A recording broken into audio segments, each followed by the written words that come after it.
The following program is sponsored by CBN. ISIS attacked our village. They were captured. Our lives changed in a moment. And tortured by ISIS. They were telling us to shut up all the time. Some were trained to kill, others sold into slavery. It was the most painful story that I've ever heard. Now, one group is on a mission to help. I am the only one who can help them. Our series to life concludes on today's 700 Club.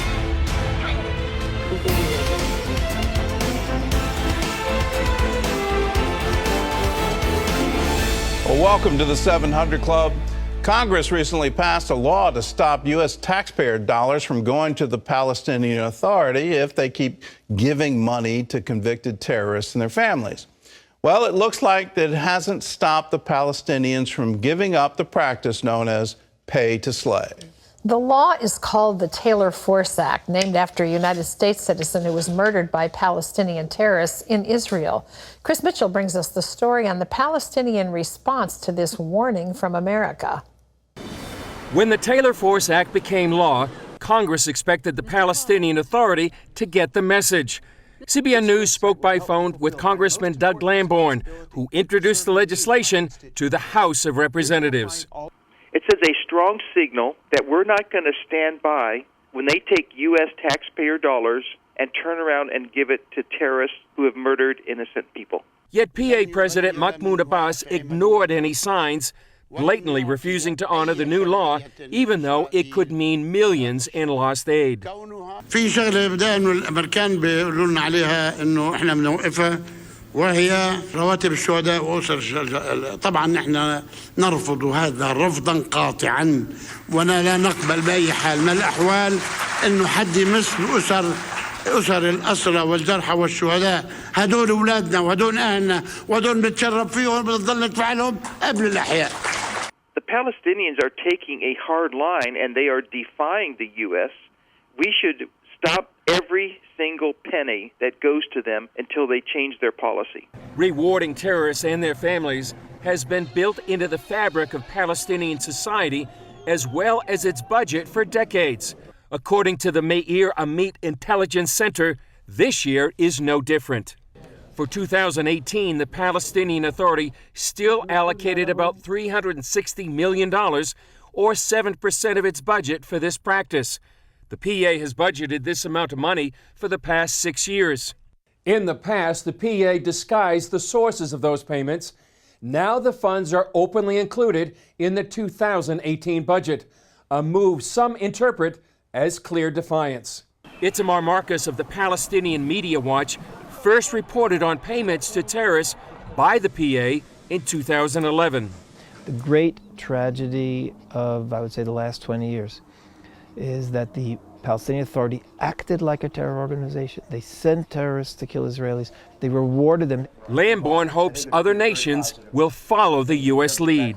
We would strongly hope that other countries would follow our lead, just as we hope they follow our lead in other areas like moving the embassy from Tel Aviv to Jerusalem. If the international community united says to the Palestinians, if you act like a terrorist, you're not going to get our money, you'll be treated like a terrorist, I think that could have a very good long-term effect on changing the way the Palestinian Authority behaves. Chris Mitchell, CBN News, Jerusalem.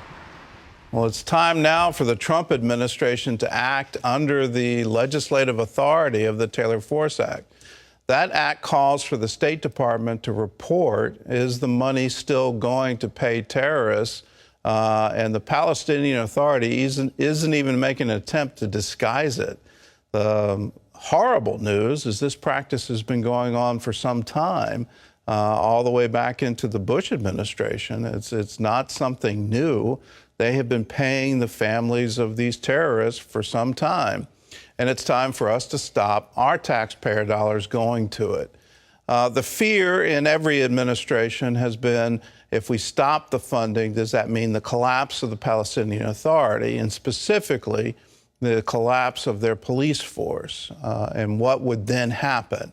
What would happen in the West Bank? What would happen in the Gaza Strip? Would they be completely controlled by terrorist organizations? But at the same time, we can't pay for terrorism. That's a bottom line. We just can't do it. The international community can't do it. And I'm proud of the president. I'm proud of the Congress for passing the law, signing it into being.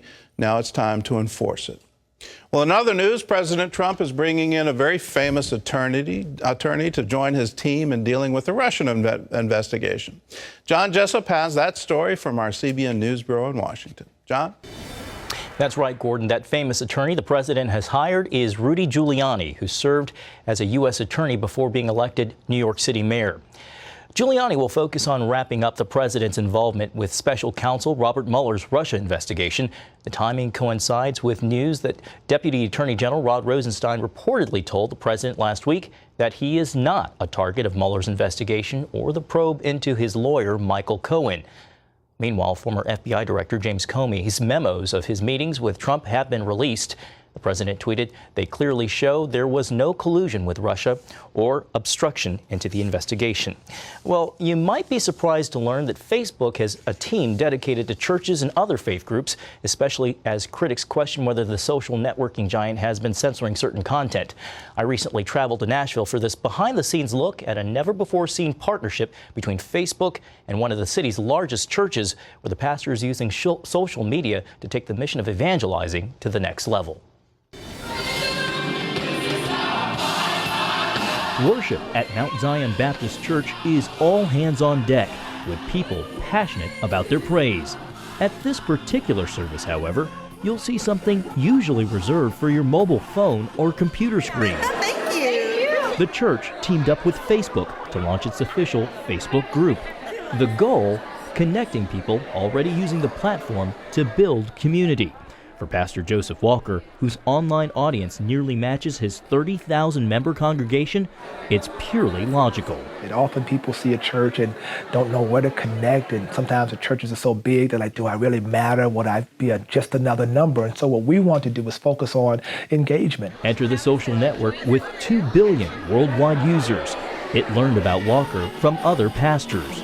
We met in January, and I realized that there was a pretty natural alignment between the vision of Mount Zion being to connect and commit and change, and the mission of our company being to help people build community and bring the world closer together. God is a great guy. A pastor's wife with 18 years in ministry herself, Jones now leads Facebook's faith-based partnership outreach. I've preached around the country and around the world, and what's interesting is I wasn't asked to join the company in spite of that. I was asked to join the company because of that, because we really want to understand communities of faith and make sure that the people that are working on this work understand them as well. Part of that understanding means inspiring the next generation. Computer sciences can be in fashion and music and sports. It's all over the place. These 50 or so students traded their Saturday morning for a computer science lesson from one of the country's leading high-tech companies. Perfect, you got it. Many of these kids attend Mount Zion Baptist Church, but this event doesn't cover topics they traditionally learn in Sunday school. Instead, it's about introducing them to computer programming and perhaps making a few digital disciples. If I didn't get to know it through the church, I would have never known about it. I would have never even tried it, to be honest. And it may have produced some future computer programmers. I started working on my own camera filter, and I'm going to continue that when I go home. Just like Facebook's recent criticism on Capitol Hill, ranging from privacy to charges of being a monopoly to censorship, Bishop Walker understands not everyone will agree with his approach. He says he's following the teaching of Jesus. He called us to go into the whole world, the command was go, right? And now Facebook has given us a platform. They've come alongside the faith community to say, listen, what you're doing matters. Supporters believe it's about digital discipleship, a way to connect people beyond simply streaming videos to help them grow their faith and in community. It was a great worship service in Gordon. Bishop Walker's mission to use today's technology reminds me of what you call evangelism in the cloud. That's right. We've been doing this. So we call it evangelism in the cloud, that you can use these various platforms. You can use search engines. You can use social media sites in order to evangelize. And I applaud what this church is doing. It's a wonderful thing. If the Russians can use that platform for evil, well then, boy, the church needs to go in there and use it for good. And congratulations to them. It's wonderful. Terry? Well, coming up, an inside look at a group that's rescuing children from the hands of ISIS.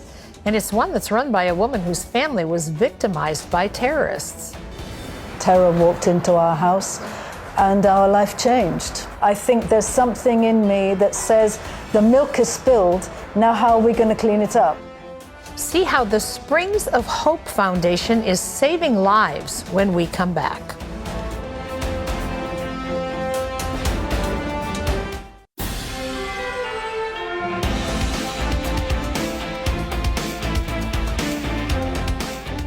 Lisa Miara's family had been attacked by terrorists not just once, but twice.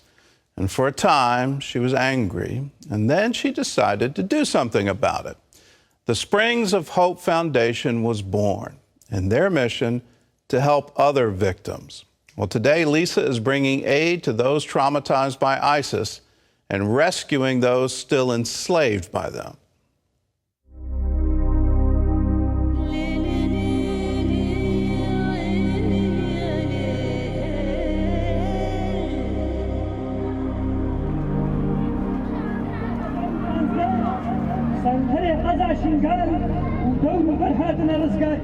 Today is a painful day for the Yazidis of Kurdistan. It's the 3rd anniversary of the genocide of their people. On August the 3rd, 2014, fighters from ISIS, or Daesh as they're called in Arabic, invaded the Sinjar region in northern Iraq, the ancestral home of the Yazidi minority. Some 200,000 Yazidis fled Sinjar. As many as 4,400 were massacred, and another 4,000 to 10,000 were kidnapped, forced to convert to Islam, tortured, and sold into slavery. Those who escaped are now scattered across Kurdistan, living in refugee camps. Today, they mark the beginning of their 4th year in exile. Some are weeping, most are silent. All of them are wondering when the world will take notice. Standing with them is an Israeli woman who has dedicated her life to helping them however she can. Who wants to intervene with a persecuted, unknown minority group in the Middle East? My conscience will not let me sit at home. Although out of my depth more than ever, I said I cannot walk away. Why the Yazidis? I ask myself questions and I don't have answers.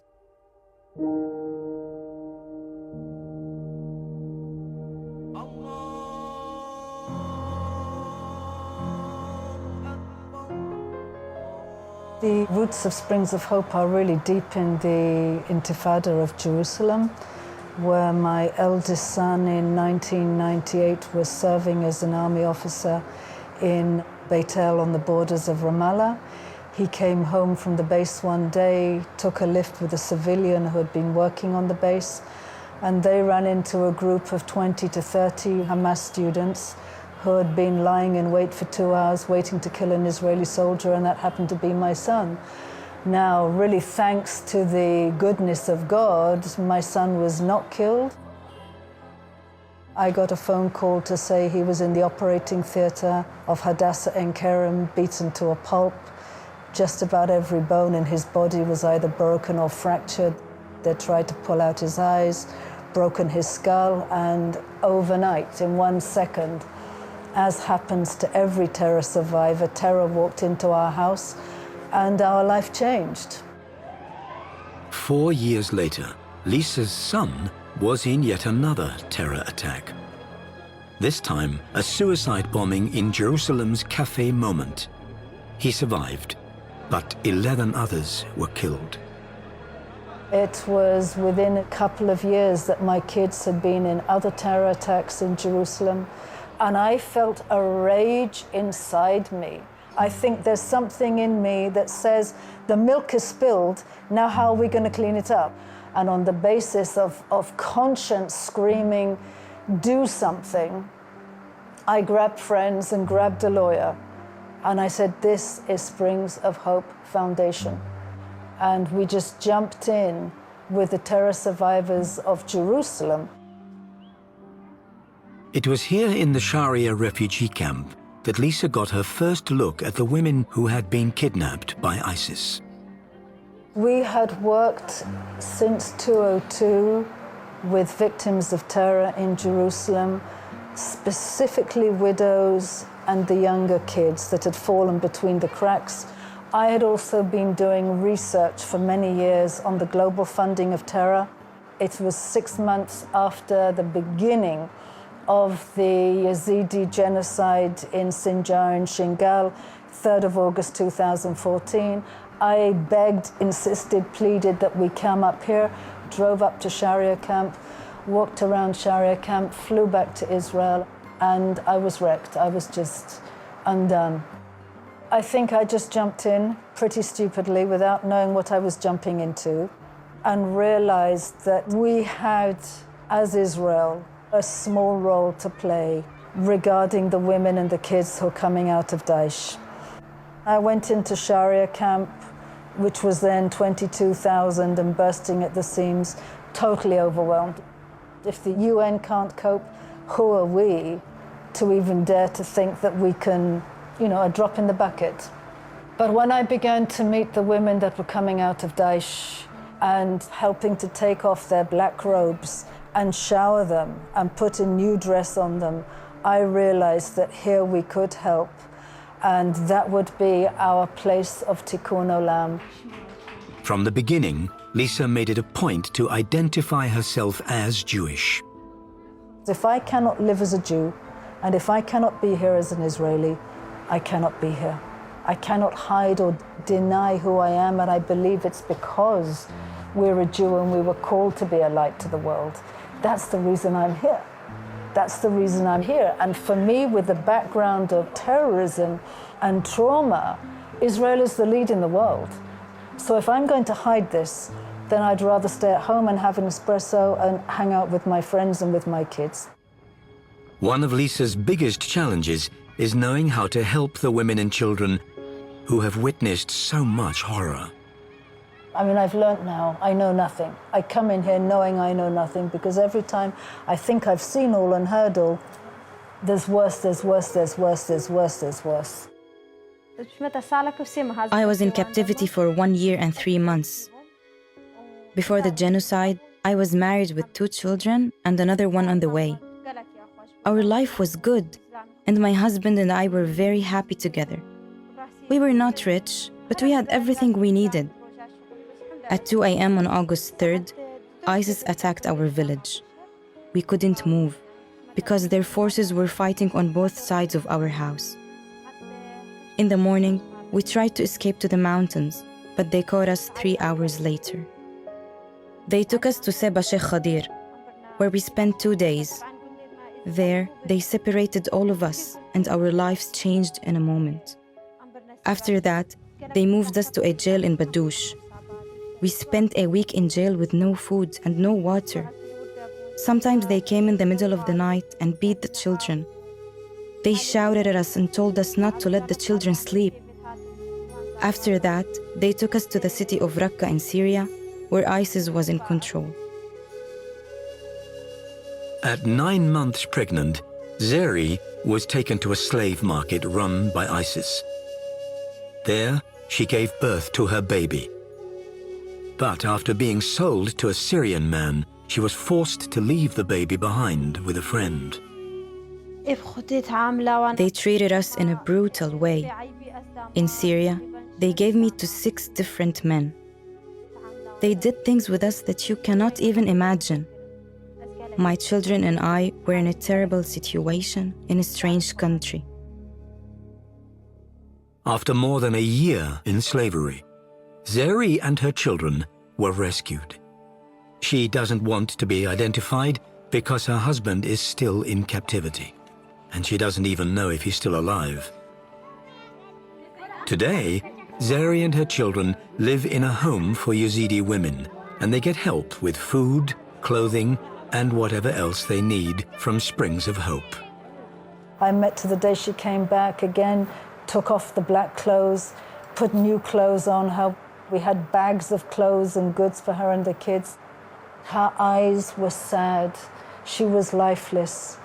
And there's still a sadness, but there's also a life in her today. There's the ability to hug her. The kids come and they jump on your lap. They hug you, they kiss you.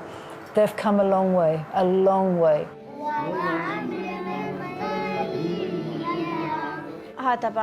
Lisa visited me a lot and brought medicine for me.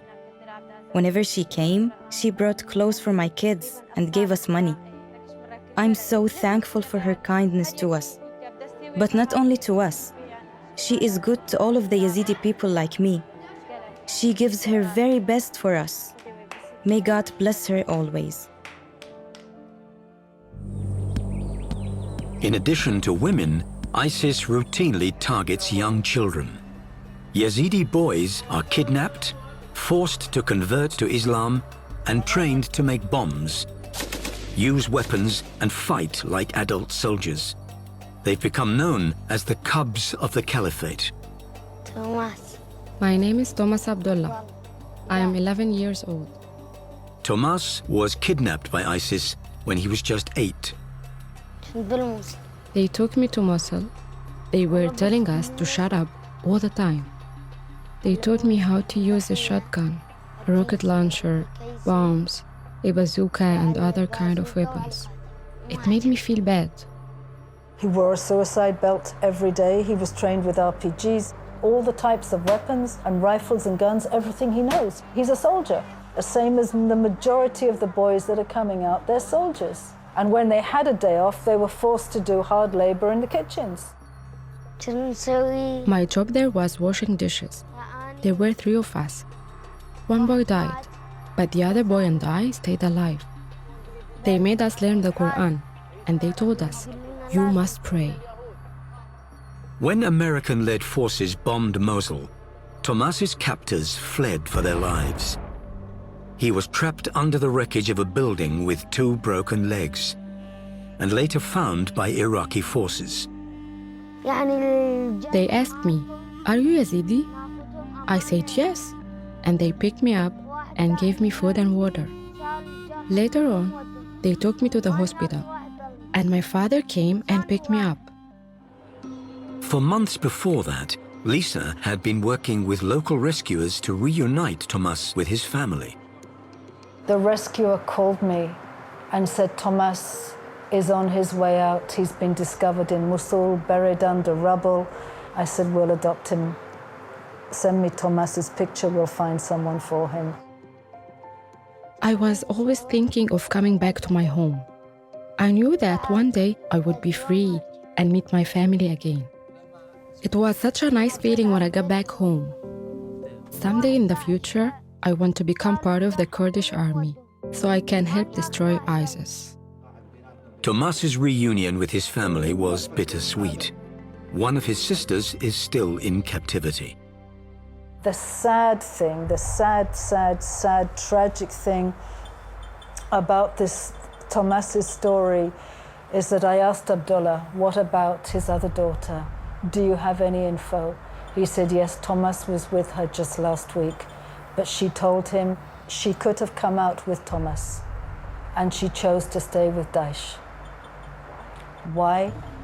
The brainwashing of Mosul is this total genocide.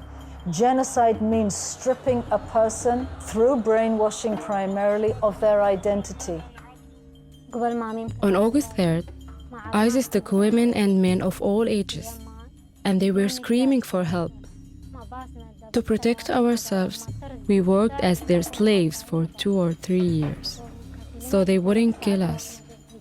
We gave up, and we converted our religion to Islam. There was an airstrike, and Fayroz was literally slit from this bone, the collarbone, down to her pelvic area, burnt all down here, shrapnel all over. I was injured when the planes attacked the house we were in. I have had 4 surgeries. Most of the time, I'm too scared to go out because I remember being hit by the bombs. She had held it together for 2 years and say 10 months. And then she comes to a tent. She's got no home. It's gone. She comes to this tent with nothing but a UN mattress, and that is it. She was in very deep depression. So we'd just go, give her support, financial support, give them food, give them clothes. We took them shopping to buy them new dresses, and just be there. Bring footballs for the kids, just be there. My life here in this camp is so bad. We cannot live this way. Until now, nobody visits or helps us with anything, except for Springs of Hope, which has done a lot for us.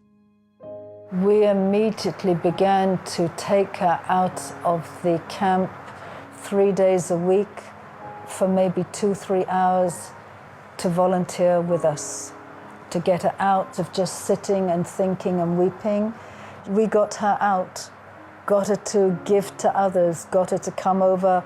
Every Saturday night we have a workshop in our volunteers' home in the Hope House.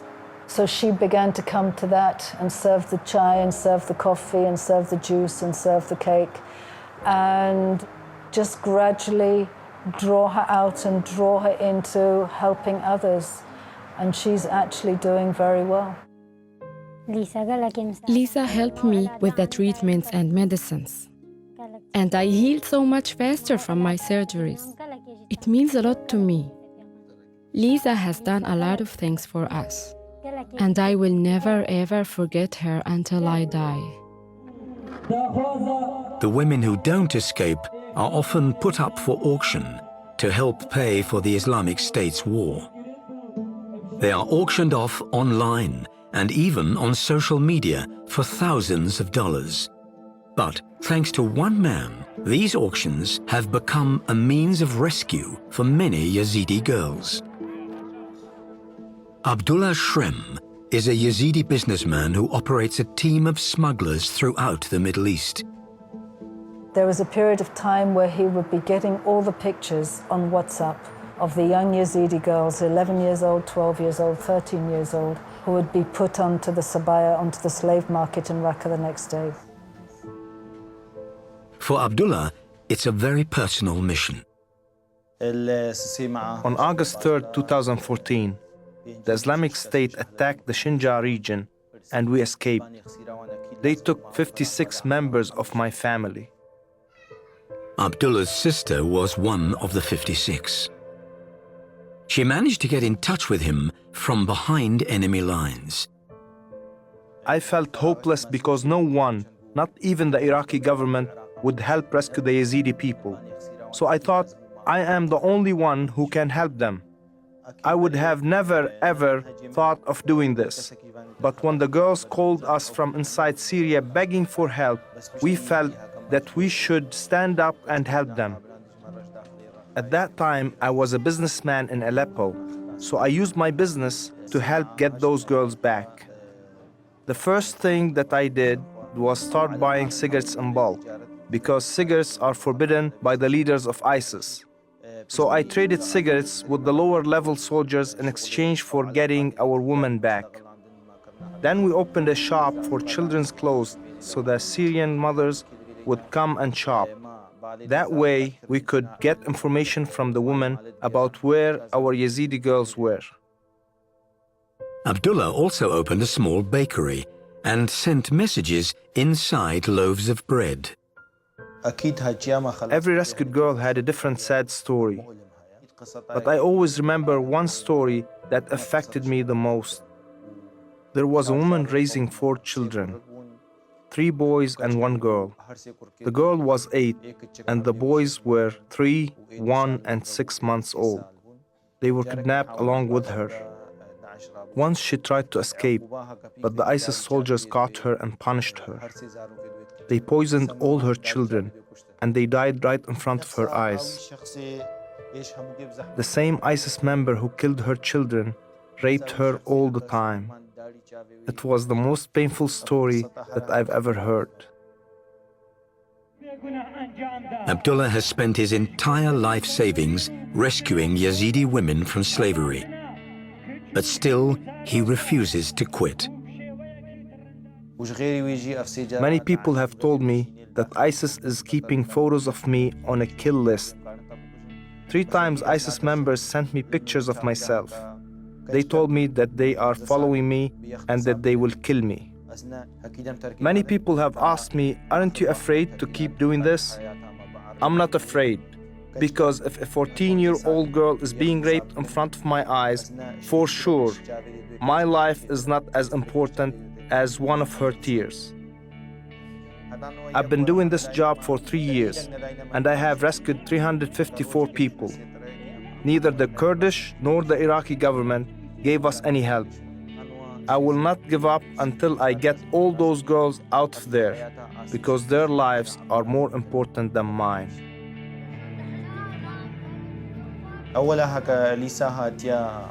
When Lisa first came to Dahouk, she cried when she met me, and she said, I promise I will do whatever I can to make something good for the children you are rescuing. When these women come out, or these kids come out, we will sponsor them. We'll come and we'll meet them, we'll take care of their immediate needs, and I'll find sponsors for them. Once the women and children are reunited with their families, Lisa and her team help with food, medical care, and counseling. Every week, they also hold what they call Giving Day, where they distribute bags of food, clothing, and supplies in various camps like this one in Qadiyah. They also opened 2 community centers where both Muslim and Yazidi children learn and play together. If we say we are doing trauma therapy, nobody will come. It's a society that is based on honor. The shame, disgrace is very, very strong. So if you say trauma, you're adding stigma. Nobody would want to be seen to go into a trauma center. So we have 2 community centers that do art therapy, music therapy, drama therapy, English, and computer sciences. That's what we do at the moment. This life is war, and it's too hard. Mrs. Lisa has come here to give us amazing hope. Mrs. Lisa gives them amazing happiness and other things they need. The love, the hope, other things, the smile. And now all 3, we have amazing hope in this life. We love you, we love you, we love you, Lisa. Today, the parents are here to watch their children put on a small concert.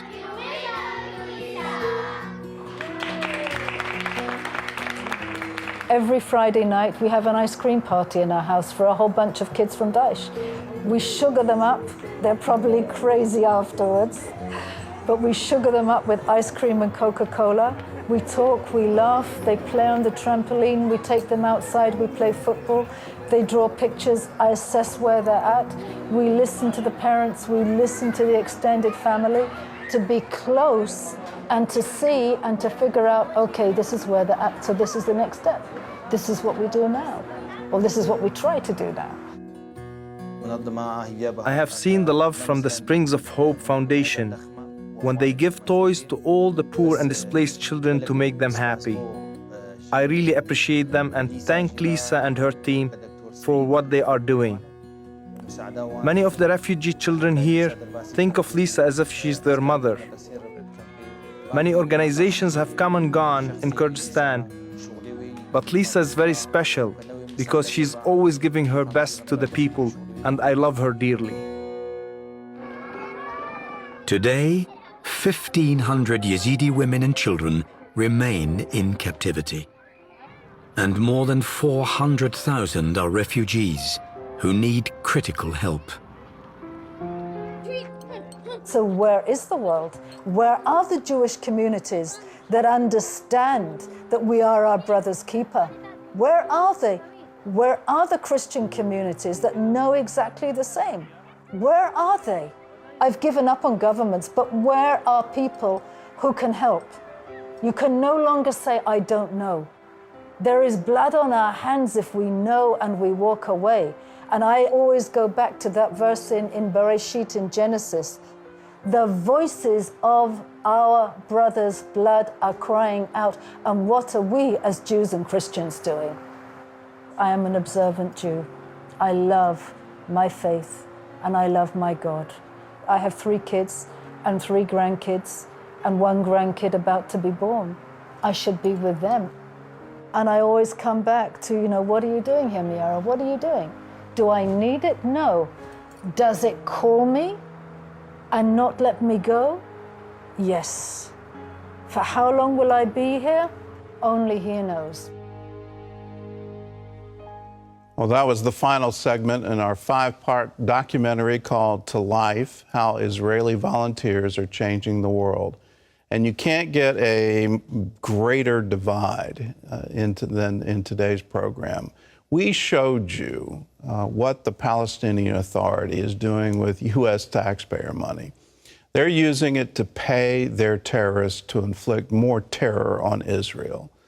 And here are Israelis. Here's a victim of terrorism saying, I'm going to take what has happened to me and I'm going to do something for good. I'm going to create a foundation that goes into Israel, goes into other areas of the world where they're victims of terrorism, and I'm going to help them. What a contrast. What a contrast of cultures, what a contrast of nations. And this is a story we need to get out to the world. Here's Israel. It seems to be a unique target for condemnation coming out of the United Nations, coming out of Europe these days. It's absolutely incredible, the narrative you hear in the news media about Israel. But this series will give you the real story. And my goal, my hope, is that real story can go around the world. Because one of the, absolutely incredible to me, when we went to the volunteers who are actually doing the work, we heard universally from them, we are to be a light to the nations. We're to be an example for all the world of what can happen when you observe the commandments of God. That's a story the world needs to hear. Well, the entire series is now available on DVD for you to own. All you have to do to get it is just go to cbn.com, or you can call us, 1-800-700-7000. It's yours for a gift of $10 or more, and I hope you get many of them so you can share the DVD with friends and family. Help us spread the true story of Israel's heroism and help to the nations. Well, we'll be back with more of the 700 Club after this. Go to facebook.com/CBN Online for trivia and your chance to win a To Life the Movie t-shirt.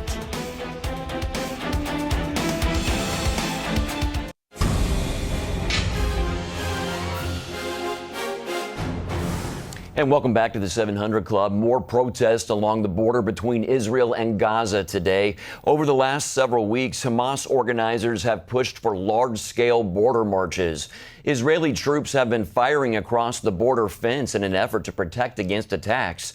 Israel military aircraft dropped leaflets today urging Palestinians to stay away from the fence. Operation Blessing is helping fill empty cupboards of hungry families in Douglasville, Georgia. Operation Blessing and its partner Warehouse of Hope have been helping feed struggling American families for the last 17 years. OB delivers nearly 120,000 pounds of food and relief to Warehouse of Hope each week. The food ministry then distributes it to more than 500 families. That's wonderful. You can find out more about Operation Blessing by visiting ob.org. Gordon and Terry will be right back with more of today's 700 Club.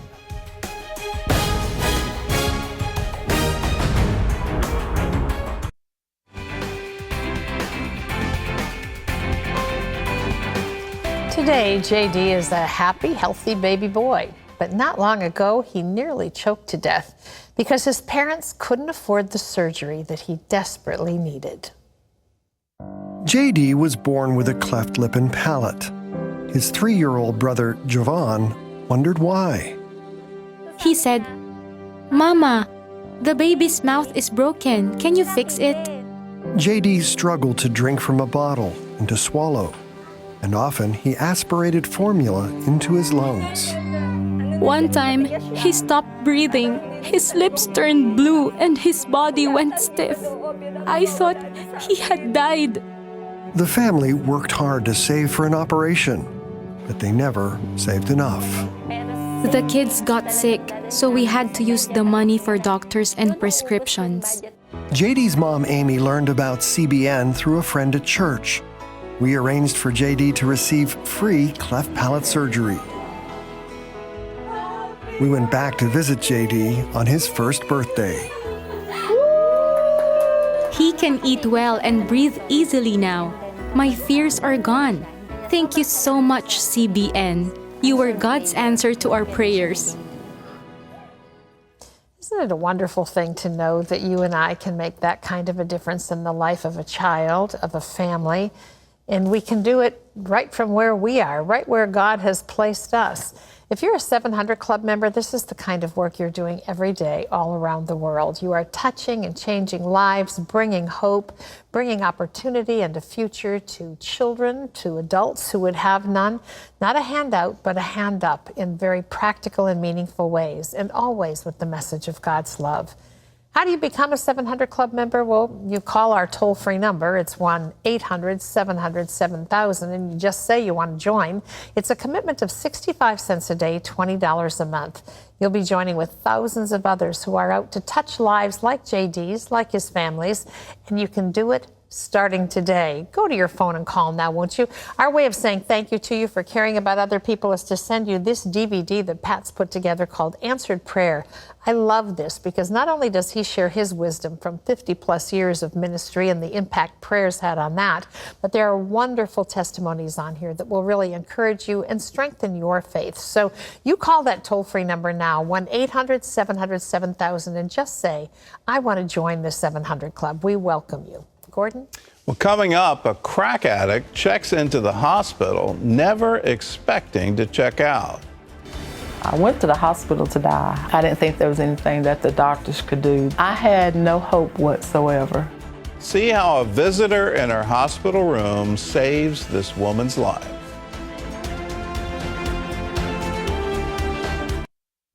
Today, Elisa Bryant has a BS degree in Human Services and Criminal Justice, and she runs her own nonprofit. It's hard to believe that for 18 years she lived as a functioning crack addict. Then the drug caught up with her, and Elisa checked into the hospital to die.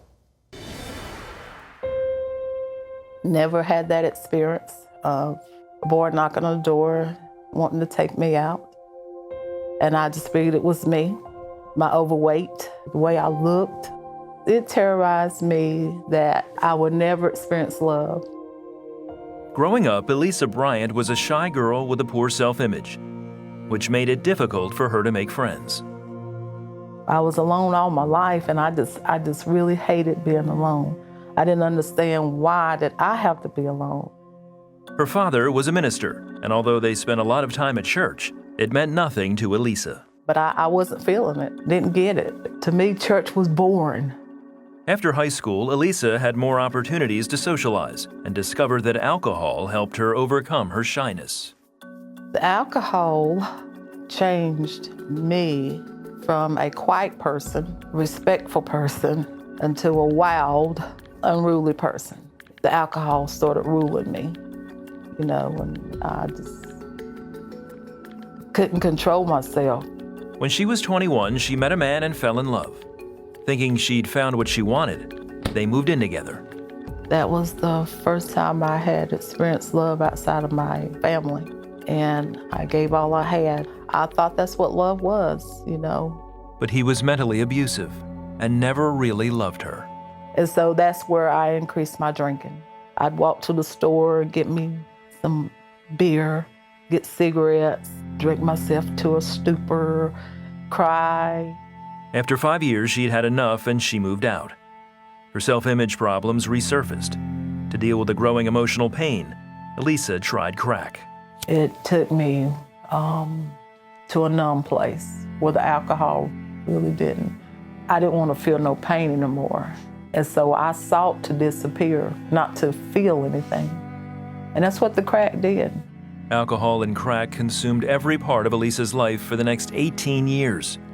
She was a functioning addict with no direction. Even though I would drink to try to find peace, the raging that was going in my mind and in my heart, that pain there, I just couldn't find it. But yet still I would drink and I would drink and I would drink. At 46, Elisa wasn't eating regularly and her body was wasting away. A cousin convinced her to check into a hospital for help, but Elisa had no desire to keep living. I went to the hospital to die, I really did. I didn't go there to come back home. I didn't think there was anything that the doctors could do, that I was just gonna die. I had no hope whatsoever. Doctors discovered Elisa's kidneys were shutting down. They began dialysis and flushed her system of drugs. Starting to think clearly for the first time in decades, Elisa thought back on her father's sermons about Jesus, and she found a glimmer of hope. My mind immediately went to the Lord because I tried everything else to cover the pain, to numb what was going on in my life. That's when I started thinking on God. I was afraid to talk to God because what could I say to him? How could I explain what I'd done, how I was living? Then one night, a nurse surprised Elisa by saying that Jesus was waiting to talk to her. I just cried. You know, I just laid there in the bed and I would cry. In that stillness was when I was able to hear and feel God's sweet love. That's when I knew who God was. Elisa found the Bible in her room and started reading. She stayed in the hospital another 25 days, reading her Bible and recovering. That Sunday, I went to church. And that's when I verbally opened up my mouth. And I said, yes, Lord, and confessed my sins and that He saved me. Even though I lived a wretched life for many years, He forgave me and He healed me. Elisa enrolled in college and graduated with a BS in Human Services and Criminal Justice. She also started a nonprofit, seeking to share Jesus' love with others who are lost and alone. So that love that I've always wanted and desired is in Christ. He's more than I ever could have hoped for. Christ loves us all. He wants you to leave your old life, come walk with Him. No matter what that life consists of, drugs, alcohol, gambling, lying, whatever it is, it's not too much for Christ to heal. And that is the truth. And it's the message to you today. It doesn't matter where you've been, what you've done, how many terrible things you've engaged in or you've accepted or even that you have taken part in. Jesus paid it all. He paid it all. I love what the nurse said in her room. Jesus wants to talk to you, and He wants to talk to you today. It's not chance that you're watching this. His message to you is, come home, come home. You know, sometimes, just like it was for Lisa, you have to be still for a minute. You have to stop doing and taking things that just occupy your time, get your attention off of the things that matter. Just be quiet for a moment today and hear this message. God loves you. He loves you just the way you are. He loves you too much to let you stay there. What did Lisa do that made a difference? Well, she finally surrendered to God and said, my way's not working. Maybe you feel that way today. If your way is not working, just right now, say to God in the quiet of your heart, God, I'm coming to you. I'm saying yes. I'm asking you to forgive my sins. I'm asking you to be the Savior of my life and my soul, to teach me how to live for you, how to do a turnaround, change the way that I think. This is what God is waiting for. The Creator of the universe waits for you to say yes. And when we do that, He sends His Holy Spirit and He begins His work within us. That's available to you today. Listen, just ask Him. Prayer is simply talking to God. Get real, be honest. He already knows who you are. Ask Him for His forgiveness and ask Him to live in your heart and life. If you'd like information on how to live as a believer of Jesus, we've got a New Day packet for you. Absolutely free for the asking, so is the phone call to get it. It's 1-800-700-7000. Just call and say, I just prayed that prayer and I'd like the New Day packet. We'll get it out to you right away. We want to leave you with these words from Ephesians 2:14. For He Himself is our peace. He doesn't just give us peace, He is our peace. Don't miss out on that today. Thanks for joining us. We'll see you next time. God bless you.